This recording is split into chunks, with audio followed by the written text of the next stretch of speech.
Hola niños y niñas de primer ciclo, hoy día estamos nuevamente junto a ustedes para poder trabajar una nueva emoción. La emoción que les vamos a presentar el día de hoy es la emoción del miedo. ¿Qué es el miedo? El miedo es la emoción del peligro y la amenaza. Aparece cuando crees que vas a sufrir algún daño. El miedo es un fenómeno natural y frecuente. Todas las personas tenemos miedo a algo. Los miedos surgen, cambian y desaparecen a medida que crecemos y nos desarrollamos. ¿Cuándo sentimos miedo? El miedo aparece cuando el niño o la niña siente una amenaza o un peligro, sea este real o no. En esta etapa, los miedos se vuelven más realistas y específicos. Los miedos a los fantasmas o monstruos que hay debajo de la cama ya no los asustan mucho. A esta edad, los niños empiezan a tener miedo a las cosas que le podría ocurrir en la vida real, como puede ser sufrir algún daño físico, en un accidente, alguna herida, hasta las inyecciones, al fracaso escolar y a las críticas de sus pares, entre otras. ¿Cómo expresamos el miedo? Cuando sentimos miedo, nuestros ojos se agrandan para ver mejor y el corazón envía más sangre a nuestras piernas para que podamos huir. También puede manifestarse a través del sudor, el dolor de estómago o de cabeza. ¿Cuál es la función del miedo? Es la protección, ya que gracias a él evitamos muchas situaciones peligrosas que pueden poner en peligro nuestra seguridad o nuestra vida. Como por ejemplo, tener miedo al cruzar la calle. Por eso nosotros miramos hacia ambos lados para ver si viene un vehículo o no. ¿Cómo podemos ayudar a los niños a identificar sus miedos? Es importante otorgar el espacio para que el niño pueda expresar sus preocupaciones o miedo. Aquí es importante no recriminarlo o avergonzarlo por tener miedo a algo o a alguien. Explicarle que a veces nosotros también tenemos miedo. Aquí puede ser importante compartir nuestras experiencias de nuestros miedos infantiles. También es muy útil hacer una lista de situaciones y seres que le den miedo a nuestros niños, pudiendo separar aquellos miedos que son reales de los que son irreales, como por ejemplo la oscuridad versus monstruos. ¿Y cómo ayudamos a los niños a controlar sus miedos? Es muy importante ayudarle a nuestros niños a que ellos evalúen sus miedos y proporcionarles estrategias para que poco a poco vayan venciéndolos. Por ejemplo, se puede enseñar a respirar profundamente, pensar en cosas agradables, recordar de que está fuera de peligro. Evitar traspasar nuestros miedos como adultos a los niños, ya que muchas veces por ser miedo del mundo adulto, como pérdida del trabajo, existe menor respuesta para enfrentarlos. Procurar que sea el niño el que se enfrente a sus miedos de forma gradual y evitar sobreprotegerlo. Por ejemplo, si el pequeño teme a los perros, no lo evites siempre cuando encuentres uno en la calle. Incentiva el pensamiento positivo. Si tu hijo tiene, por ejemplo, miedo a los perros, debes incentivar lo bueno que tienen estos animales para que no les tengan tanto miedo, o explicarle lo bien que lo pasará yendo a la casa de su mejor amigo a jugar, aunque exista en esa casa un perro. Estimula el juego para acabar con los miedos. Si, por ejemplo, nuestro niño le tiene miedo a la oscuridad, puedes crear un juego de la búsqueda del tesoro o jugar a las escondidas para que poco a poco, sin darse ni siquiera cuenta, vaya enfrentando sus miedos. Refuerza al niño. Cada vez que el niño se enfrenta a una situación de miedo, hazle saber que estás orgullosa, que haga algo que inicialmente no podía hacer por miedo. A continuación, los invitamos a ver un cuentacuento preparado por nuestra monitora de teatro, Bárbara Núñez, en compañía de Jorge Peña. Este cuento se llama Yo mataré monstruos por ti, de Santi Balmes.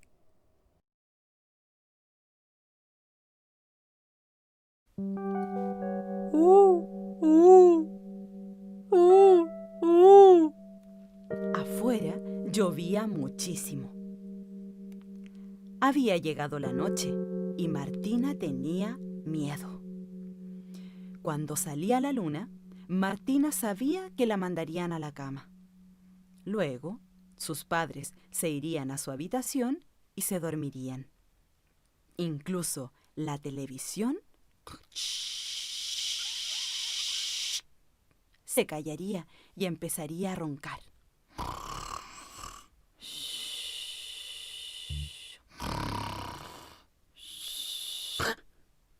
Martina estaba convencida de que por debajo de su habitación había una civilización de monstruos que vivían cabeza abajo y que nadie más que ella podía escucharlos. Martina pensaba, todo el mundo tiene un reflejo al revés. También todas las cosas del mundo deben tener un reflejo monstruoso. Por las noches, Martina no podía dormir. Temía que si dejaba caer el brazo de la cama, el monstruo haría un agujero, la agarraría con fuerza y ¡fa! Se la llevaría a su mundo, donde tendría que aprender a vivir cabeza abajo con los monstruos. Tenía tanto miedo que se quedó muy quieta en la cama. Intentó que ninguna parte de su cuerpo, sobre todo sus pies o sus brazos, quedaran fuera de la sábana. Y así llamó a su padre. ¡Papá! ¡Papá! Papá, ¿cómo serán los monstruos de grandes? Yo, en comparación a una hormiga, soy una gigante. Pero, ¿y si el monstruo fuera tan grande como tú? ¿Qué podría hacer yo? Llamarme, dijo su padre. Escúchame, Martina. Yo mataré monstruos por ti. ¿Cómo? Dándote una idea para que no tengas miedo. El tamaño de los monstruos dependerá del miedo que tú le tengas. Si te sientes valiente, verás al monstruo pequeño y cobarde. Y aquella noche, sin que se diera cuenta, Martina dio un gran bostezo y se durmió. Y tuvo un gran sueño.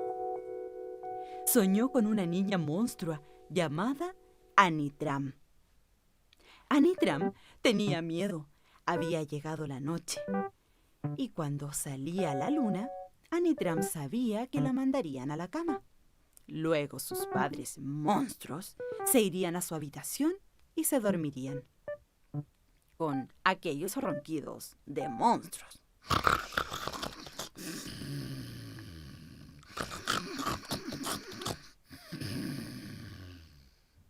Incluso la televisión monstruosa se callaría y empezaría a roncar. Nadie más que ella escuchaba a la niña humana bajo sus pies. Anitram estaba convencida de que en la otra cara del suelo había una civilización de humanos que caminaban cabeza abajo y que todo lo que ella conocía tenía su reflejo al revés. Incluso ella. Anitram imaginaba a una niña humana por debajo de su cama. Tenía su misma edad. Seguramente aquella niña había nacido el mismo día y el mismo año que Anitram. Esa noche, la niña monstrua no pudo dormir. Estaba convencida de que la niña humana haría un agujero, la agarraría con fuerza y se la llevaría al mundo de los humanos. Allí tendría que aprender a vivir cabeza abajo, con los humanos. Anitram tuvo tanto miedo que se quedó quieta en su cama peluda, intentando que ninguna parte de su cuerpo, sobre todo sus pies o sus brazos, quedaran colgando fuera de la sábana. Como no podía dormir, Anitram llamó a su padre monstruo y le explicó por primera vez sus miedos. Escucho a esa niña humana, pero no sé cómo es. Y si fuera increíblemente grande como tú, ¿qué podría hacer yo? ¡Llamarme!, le contestó su padre. Escucha, yo mataré miedos por ti. ¿Sabes?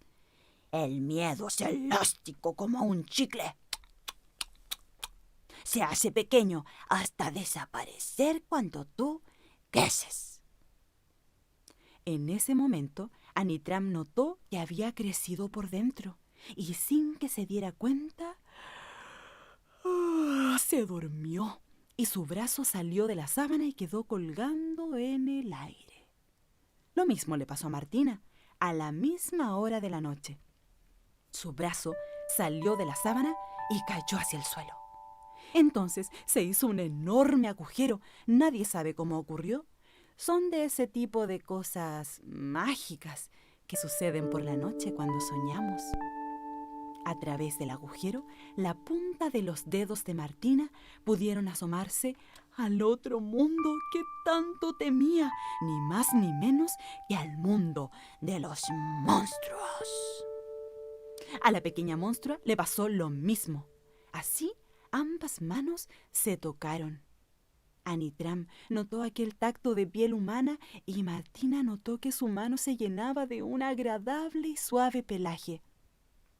Y las dos se dieron cuenta que habían tenido miedo la una de la otra, porque no se conocían.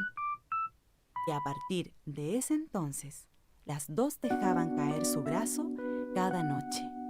Cada noche.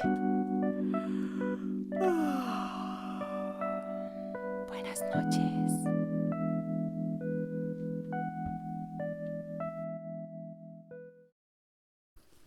La protagonista humana del cuento se llama Martina y cuando llega la noche tiene mucho miedo, pues todos se van a dormir y solo ella escucha al monstruo. Martina está convencida que debajo de ella hay una civilización de monstruos que viven cabeza abajo y todo. Personas y cosas tienen su reflejo monstruo a la inversa. Lo que no sabe Martina es que, en el otro mundo, su reflejo monstruoso es Anitram. Martina a la inversa. Tiene exactamente los mismos miedos que ella. No quiere ir a dormir porque debajo de sus pies hay una civilización de humanos que anda cabeza abajo y son un reflejo a la inversa de todo lo que hay en su mundo. Este es un cuento que nos invita a no temer aquello que desconocemos. Es maravillosa la forma en que el temido monstruo se revela finalmente como una pequeña monstrua, con los mismos miedos y las mismas inquietudes que nuestra protagonista. El parecido entre las dos historias fomenta el sentido de empatía hacia los otros e invita a los niños a enfrentar sus miedos. Si somos valientes y nos atrevemos a acercarnos a aquello que nos da miedo, quizás descubriremos que los miedos no tenían ningún sentido y que aquello que temíamos en realidad no es tan diferente de nosotros mismos. La frase "yo mataré monstruos por ti" es la expresión de un amor incondicional hacia los hijos y una defensa absoluta a su bienestar. Es ser niño y saber que nunca vas a estar solo, que siempre vas a tener a alguien que te cuide y te acompañe en tu camino, que cuando te sientas triste, cuando tienes algún problema, cuando los miedos te atrapan, la presencia amorosa de tus padres o familia estarán ahí para abrazarte. Gracias a la presencia de sus respectivos padres, la niña y la monstrua pueden llegar a descubrir que el miedo es subjetivo y que más grande es cuando más nos fijamos en él. Finalmente, la idea de tener contacto entre el mundo humano y el mundo monstruo no es tan peligrosa como parece. Ahora los invitamos a realizar la siguiente actividad. Te quiero presentar a mi cajita Come Miedos. En esta cajita voy a ir colocando todos los miedos que actualmente tengo. Y a cada miedo le voy a asignar un número del 1 al 10, identificando qué tanto miedo me da. A la oscuridad le tengo miedo, un nivel 5. A los perros le tengo miedo, el nivel 9. A los fantasmas, un nivel 6. A los truenos, nivel 7. A las arañas, nivel 8. Y al dentista, nivel 7. En esta cajita coloqué todos mis miedos. Ahora voy a cerrar mi cajita y voy a ir sacando uno a uno cada día algún miedo para ir analizando por qué le tengo miedo, desde cuándo le tengo miedo y qué puedo hacer para ir enfrentando ese miedo y superándolo. Te invito a que crees tu cajita y puedas ir identificando tus miedos y superándolos.